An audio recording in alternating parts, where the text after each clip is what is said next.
নমস্কার, আজ আপনাদের নতুন ব্লগে স্বাগত।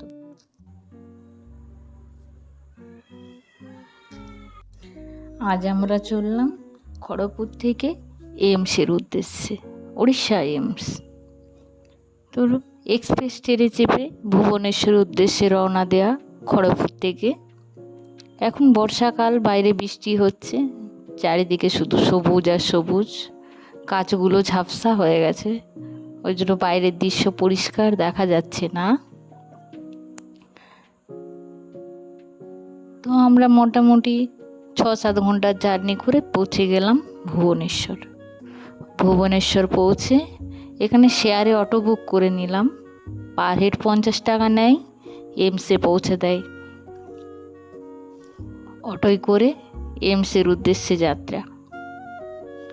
এইমসে পৌঁছে এখানে বিরাট লাইন। তো বাইরের লাইনটা সেভাবে তোলা হয়নি, এটা ভেতরের লাইন। কাউন্টার ভাগ করে দেওয়া আছে, gents counter, ladies counter, online booking counter. আর সেন্ট্রাল গভর্নমেন্টের জবের জন্য CHS এর যাদের অমিত কার্ড আছে তাদের আলাদা লাইন।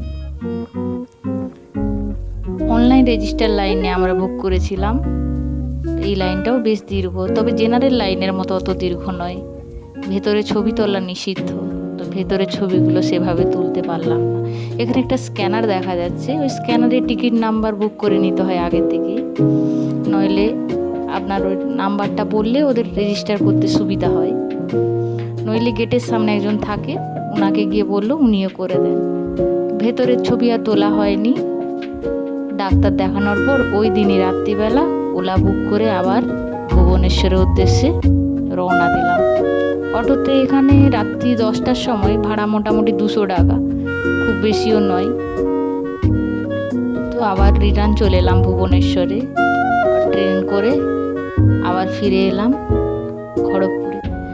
রাত্রি 10:30-11টায় ট্রেনে চাপলাম। খড়গপুরে এই ট্রেনটা ভোর 5টার দিকে পৌঁছায়। টাটা, দেখা হবে আবার অন্য কোনো দিন নতুন ব্লগে।